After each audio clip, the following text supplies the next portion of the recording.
आत्मा के ए भैया ना तो डूबावा, ए बहन ना तो हेरावा।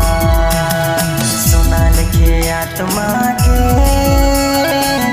ए भैया ना तो डूबावा, ए बहन ना तो हेरावा।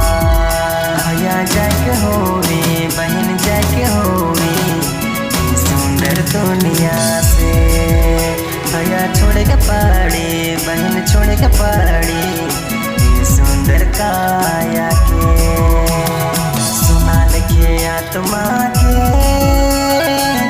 ए भैया ना तो डूबावा, ए बहन ना तो हेरावा। सुना लिखे आत्मा के ए भैया ना तो डूबावा, ए बहन ना तो हेरावा। हो ए भैया ना तो डूबावा।